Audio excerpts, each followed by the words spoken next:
मने सनातन धर्म की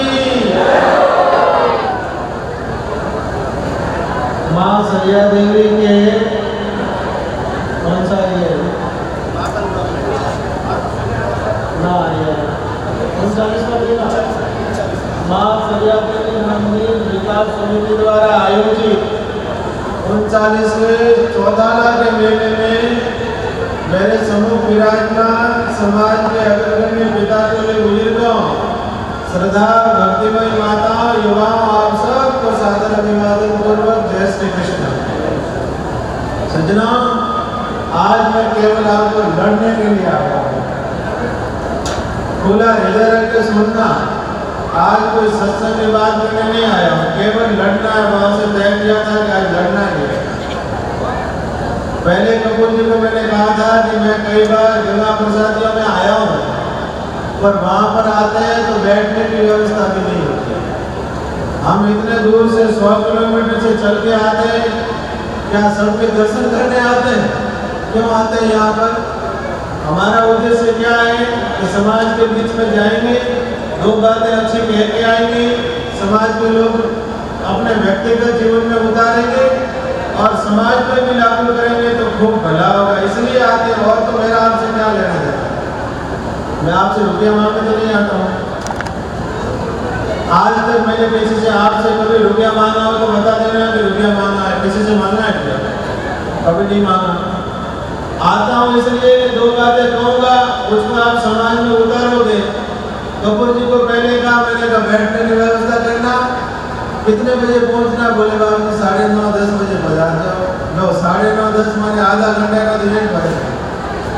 अब हम तो 9:45 बजे पहुंच गए, इनको फोन किया तो इनका फोन चालू। ये क्या बाबू राशन लगाओ, बाबू राशन लगाओ, ढोल वाला खड़ेंगे, ढोल वाला खड़ेंगे। ऐसी व्यवस्था नहीं होती है। ऐसी व्यवस्था होती है क्या? व्यवस्था कैसी हो? आने के उससे घंटा भर पहले सारी व्यवस्था तैयार हो, उसको व्यवस्था कहते हैं।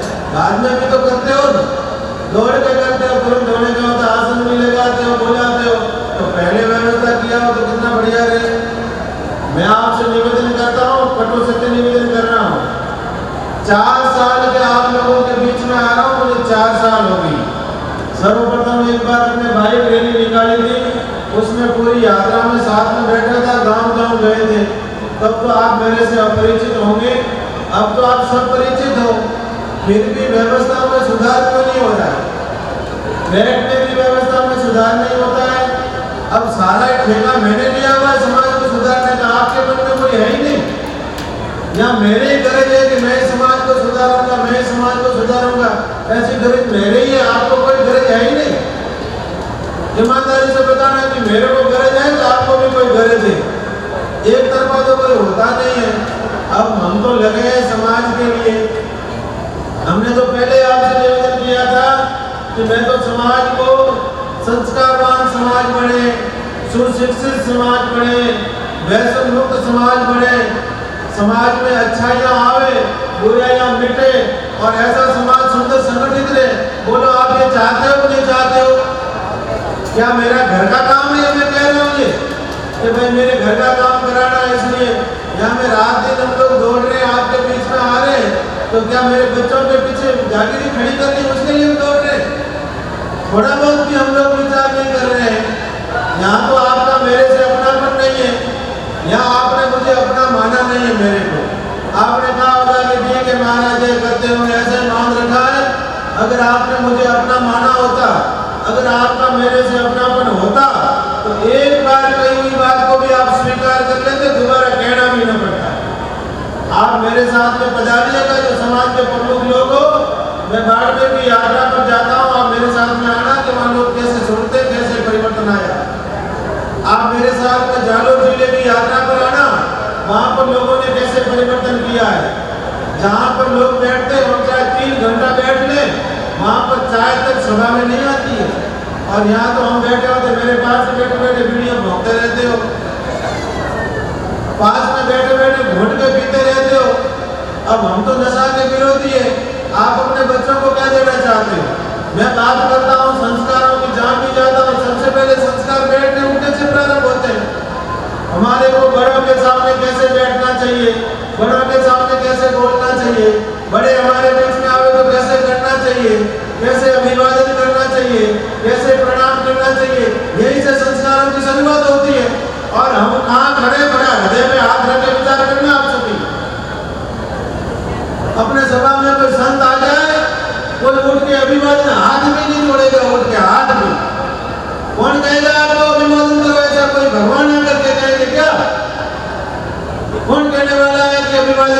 जाओगे आप, पर नहीं, अभी बाहर घूम रहे अंदर आके बैठ जाएंगे, ऐसा नहीं है, क्योंकि वो स्वभाव ही नहीं है।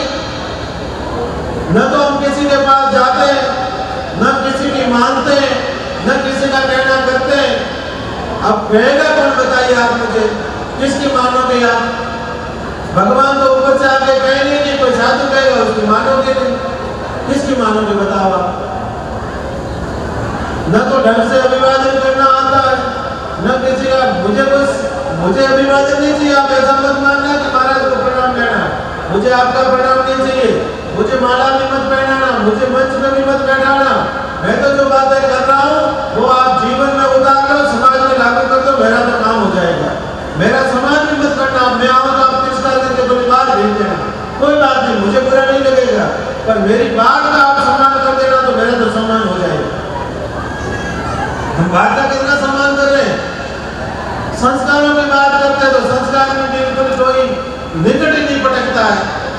बस घोंट घोंट के पीने से ऊंचे नहीं आते, एक दूसरे की बुराई करने से ऊंचे नहीं आते हो, एक दूसरे को लड़ाने में ऊंचे नहीं आते, एक दूसरे को गिराने में ऊंचे नहीं आते।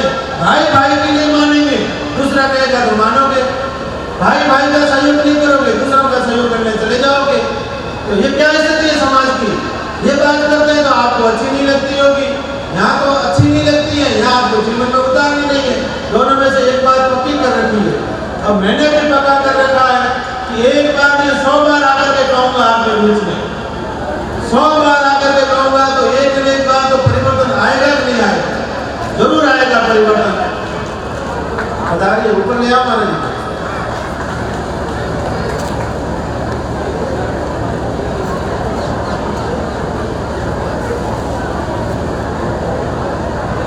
कृष्ण कन्हैया लाल की। मैं बात संस्कारों की करता हूँ, तो मैंने पहले निवेदन किया, संस्कार घर से शुरू होते हैं। घर में व्यवहार कैसा करना, भाषा कैसे बोलनी, अतिथि आवे तो उसका सत्कार कैसे करना, अभिवादन कैसे करना, बड़े बुजुर्गों के साथ में कैसा व्यवहार करना, और कोई हमारे बीच में संत आवे उनके साथ में कैसा व्यवहार करना, उनको अभिवादन कैसे करना, ये बहुत महत्वपूर्ण विषय है।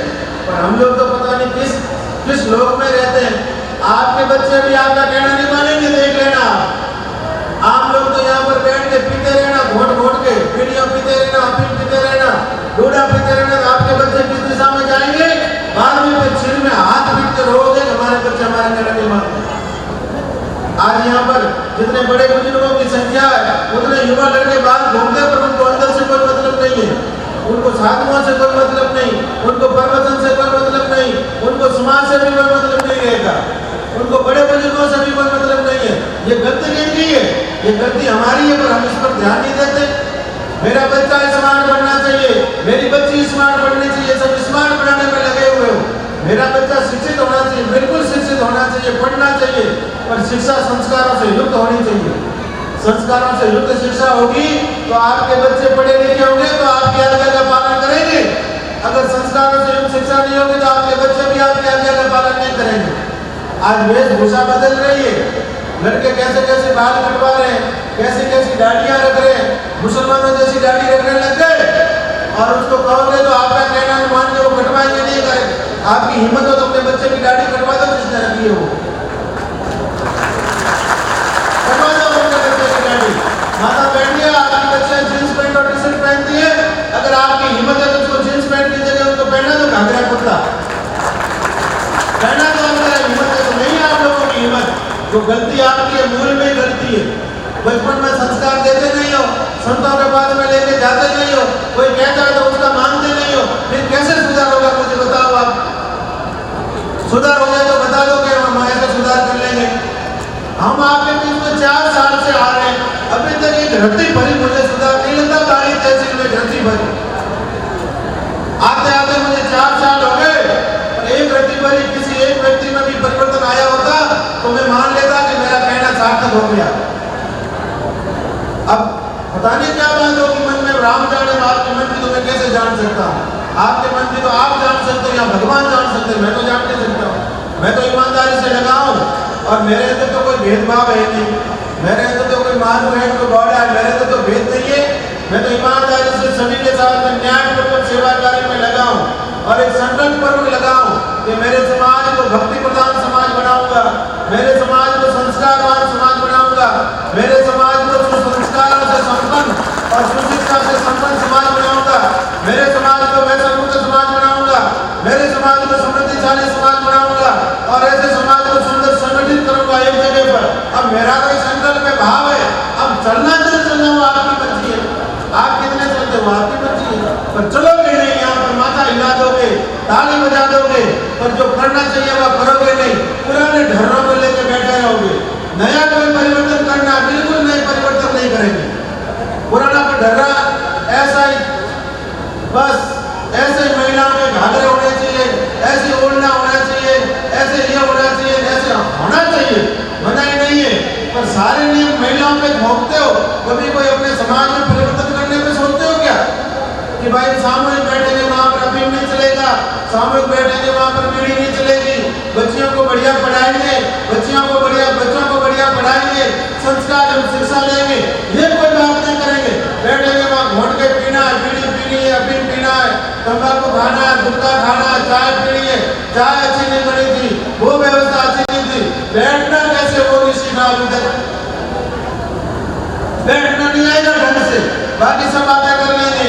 समाज में कोई ढांचागत सुधार करना है वो कोई सुधार नहीं करेंगे, बाकी सब बातें कर लेंगे। सजना कौन करेगा सुधार बताओ? आखिर में तो हमको ही करना पड़ेगा। हमारे समाज में अगर कोई परिवर्तन लाना है तो पहल तो हमको करनी पड़ेगी। कोई बाहर से आएगा क्या पहल करने? कोई नहीं आने वाला है। अगर मानोगे तो होगा और नहीं मानोगे तो जहाँ खड़े हो वहीं खड़े रहोगे, कोई सुधार नहीं होगा। एक मथुरा की घटना है, वहाँ के पंडितों ने खूब सारी भांग पी ली। भांग पी के उनके मन में आया कि चलो आज तो यमुना जी में घूम के आते, वहाँ से गोकुल चले जाएंगे और गोकुल से फिर घूम के वापस आएंगे। अब भांग पी के नाव में बैठ के नाव को चलाने लग गए। अब नाव चलाते रहे पर उनकी रस्सी थी वो तो खोली ही नहीं, नाव तो खोटा के बंधी हुई थी। रात भर चलाई, सुबह वो उठा, उनको पूछा जब के जैसे लोग आए, पूछा ये कौन सा घाट है? बोले ये तो वही कृष्ण जी का घाट है। बोले हम तो रात में यहीं से बैठे थे। बोले बैठे तो यहीं से, बोले रात भर नाव चलाइए। नाव तो चलाई पर इसकी रस्सी बंधी हुई, रस्सी खोली नहीं। अब ऐसे हमारे अंदर गांठें बंधी हुई है कि हमको तो कोई सुधार करना ही नहीं है, तो ब्रह्मा जी भी अवतार लेकर के आ जाएंगे तो भी कोई सुधार सजना नहीं होना। मुझे वहां से यहाँ तक आना था। अब हमारा काम क्या है? मार्गदर्शन देना है। हमारा काम क्या है? दिशा देना है। हमारा काम क्या है? आपको रास्ता दिखाना है। चलना तो आपको पड़ेगा। अगर आप नहीं चलोगे तो कैसे पहुंचोगे उस रास्ते पर? मुझे वहां से तिरुपति धाम से यहाँ आना था। मैंने इनको फोन किया कि रास्ता कौन सा है। इन्होंने बताया महाराज जी वहां से वहां, वहां से वहां, वहां से वहां, वहां से वहां। तो इनके बताए हुए दिशा निर्देश पे चले तो परिवर्तन हो गया। अगर दिशा निर्देश पे नहीं चलेंगे तो परिवर्तन आएगा क्या? कोई परिवर्तन नहीं आएगा। फिर तो भाई घूमते रहो, इधर इधर उधर घूमते रहो। मैं ये सब कह रहा हूँ, ये मेरे हृदय की पीड़ा है, आपके सामने पीड़ा व्यक्त कर रहा हूँ। आप लोगों को नीचा दिखाने का भाव नहीं है, आपका कोई अपमान करने का भाव नहीं है। कहेगा कौन? जो अपना होगा वो कहेगा, जिनको हृदय में पीड़ा होगी वो कहेगा। अपना बच्चा गलती करता है तो सबसे पहले माँ अपने बच्चे के थप्पड़ मारती है, पड़ोसी के बच्चे के थप्पड़ नहीं मारती, क्योंकि वो चाहती है कि मेरा बच्चा आगे से गलती न करे, इसलिए थप्पड़ मारती है। तो हमारा तो भाव यही है सजना, मेरी बात को आप मानो। मानने से कोई भला होगा, खराब नहीं होगा। मैं साधु हूँ, आपको गलत दिशा में तो नहीं ले जाऊंगा, इतना तो आप मान लो। मैं साधु हूँ, आपका कभी बुरा होगा ऐसा तो नहीं करूँगा, इतना तो मान लो आप। कि साधु है कभी बुरा नहीं करेगा, साधु है कभी गलत दिशा में नहीं ले जाएगा। क्या मैं गलत दिशा में ले जाऊंगा आपको? क्या आपका बुरा होगा ऐसा मैं करूंगा? नहीं करूंगा। और आप विश्वास पूर्वक मानो, जो रास्ता दिखा रहे हैं उस रास्ते पे चलो। हम इतनी दूरी से आते हैं, किसके लिए आते हैं? मैं केवल और केवल मैं तो सुनाने के लिए आता हूँ, न तो मैं दर्शन देने के लिए आता हूँ और न आपसे मिलने के लिए आता हूँ। मैं तो इसलिए आता हूँ कि जाऊंगा, दो बात क्या आऊंगा। हो सकता है 100 लोग बैठेंगे, उसमें से 10 लोगों के जीवन में तो उतरेगी। और जहाँ भी जाते हैं कोई बैठने की व्यवस्था नहीं, कोई सुनाने की व्यवस्था नहीं। रात भर भजन धावर देकर सुन लेंगे, पर कोई संत महात्मा आएंगे तो उनके बैठने की व्यवस्था नहीं, उनके सुनाने की व्यवस्था नहीं। ये कौन करेगा? ऊपर से आगे कोई करेंगे, करनी तो हमको पड़ेगी। तो सजना मेरी आपसे प्रार्थना, 4-5 बिंदु लेकर के चले, संस्कारवान समाज बने, सुशिक्षित समाज बने, व्यसन मुक्त समाज बने। जब नशा की बात आती है, हम लोग नशा से मुक्त होना ही नहीं चाहते। आप लोग नशा करोगे तो आपके बच्चे भी नशा करेंगे। हम नशा में कितना रुपया बर्बाद कर देते हैं, जहाँ बैठते हैं वही रुपया बर्बाद कर रहे हैं, जहाँ बैठ रहे वही रुपया बर्बाद कर रहे हैं। तो उससे लाभ क्या? मुझे एक भी लाभ आप बता दो कि भाई मुझे बीड़ी पीने से ये लाभ है, आप एक लाभ बता देना, मैं आपके कहना मान के मैं भी बीड़ी पीने लगूंगा, मैं भी बीड़ी पीऊंगा, लाभ होता होगा तो। पर लाभ नहीं है, 100 नुकसान है। मैं 100 नुकसान गिना सकता हूँ बीड़ी से। मैं कहता हूँ कि अफीम खाने से नुकसान है। अगर अफीम और डोडा खाना ही लाभ होता तो प्रत्येक दादाजी अपने पोते को कहते, बेटा मैं भी खा रहा हूँ, तू भी खा, मैं भी पी रहा हूँ, तू भी पी। कोई अपने बेटे पोतों को नहीं मिलाते, क्योंकि उससे नुकसान है, लाभ नहीं है। तो हम आपसे प्रार्थना करते हैं कि नशा में आपका शरीर बर्बाद हो रहा है, नशा में आपका रुपया बर्बाद हो रहा है। जहाँ कहीं बैठते वहाँ नशा करते हैं, जहाँ कहीं बैठते वहाँ नशा करते हैं। आने वाली पीढ़ी बर्बाद हो रही है। आने वाली युवा पीढ़ी हमको देखा देखी वो भी नशा करने सीखेगी। जिन लोगों की नशा करने की आदत है, मेरी बात ध्यान से सुनना, जिनके भी आदत है वो ये सभा में बैठ के महिमा मंडन करना, घोट घोट के पीना कृपा करके बंद कर दो। उनकी आदत है वो दवाई की तरह ले लो। जैसे किसी को बीपी की तकलीफ हो, किसी को डायबिटीज की तकलीफ हो, किसी के गैस बनती हो, किसी के शरीर दर्द करता हो, तो गोली खाते हो सभा में आकर के कहते हैं गोली ले लो, गोली ले लो। आज तक किसी ने कहा? पड़ोसी को पता नहीं होता कि भाई साहब गोली लेते हैं। तो आपके बच्चे खिलाने में सक्षम हो तो दवाई की तरह ले लिया करो। उनको एक दूसरे चेले मत बनाओ, तुम भी ले ले, तुम भी ले ले, तुम भी ले ले, 1 दिया, 2 दिया, 3 दिया। ऐसे करने से क्या मिलने वाला है? शास्त्र में कहा गया है कि मनुष्य का शरीर बड़े भाग्य से मिलता है, और वो भी भगवान कृपा करके देते हैं। रामचरितमानस में तुलसीदास जी महाराज ने कहा, बड़े भाग मानुष जन पावा, सुर दुर्लभ सदग्रंथ न गावा।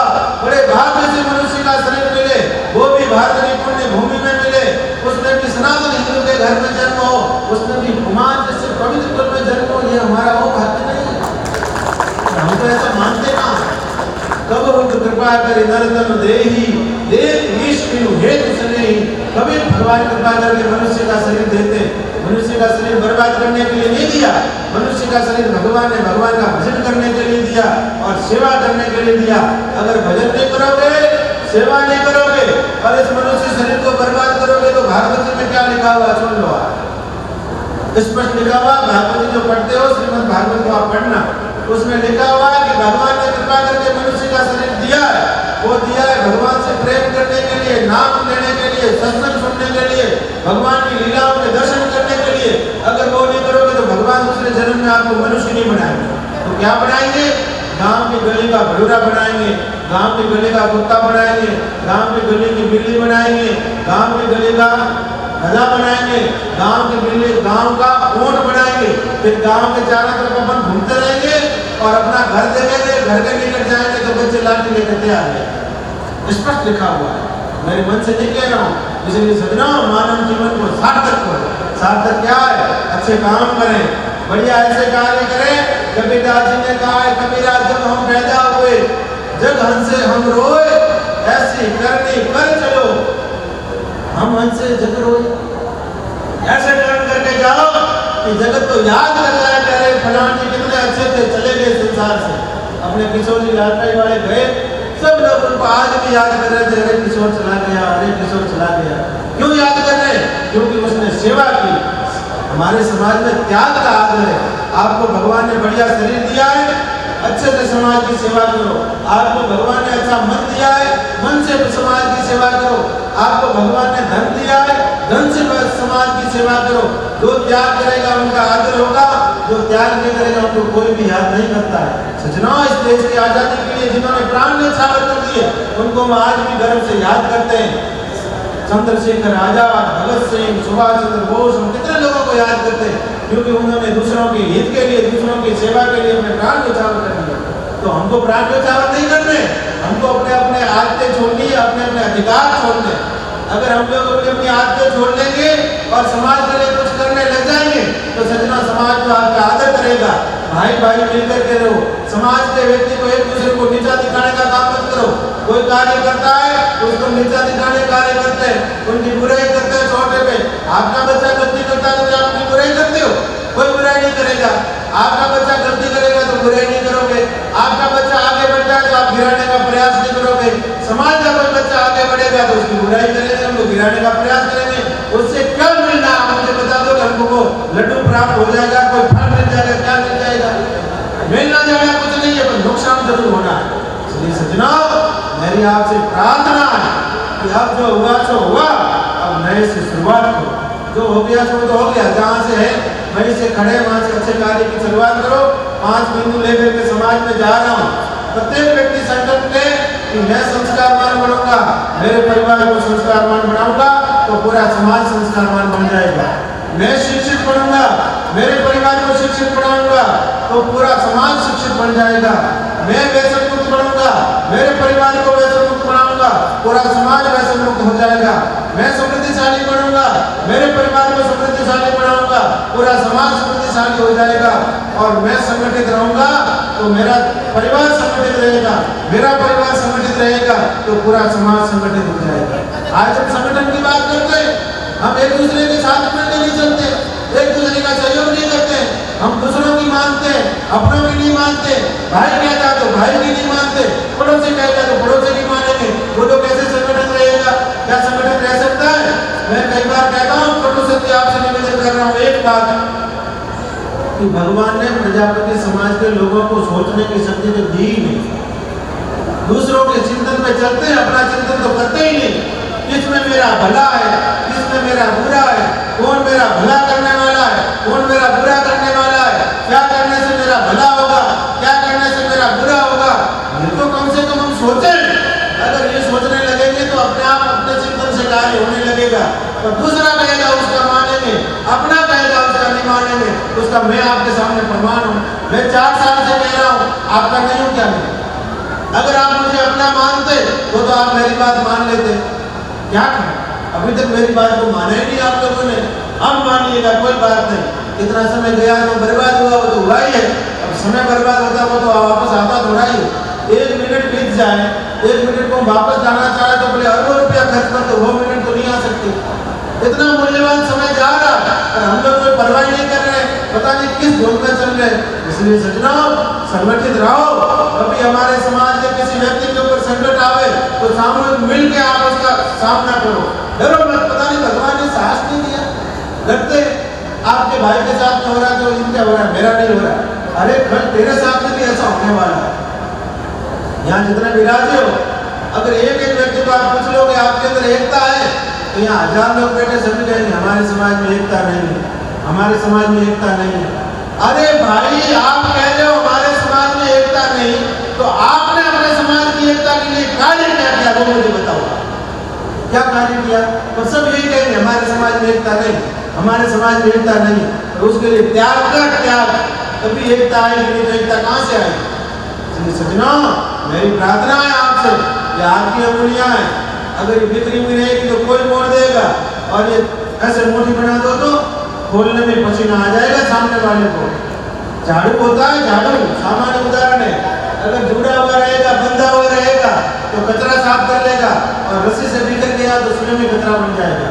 ये माला है, इस माला को धागे में पिरो दी तो माला बढ़ गई, किसी के गले में डालने काम आ जाएगी, स्वागत सत्कार हो जाएगा। और अगर इसी माला के पुष्प होते तो किसी को हम पहना सकते हैं क्या?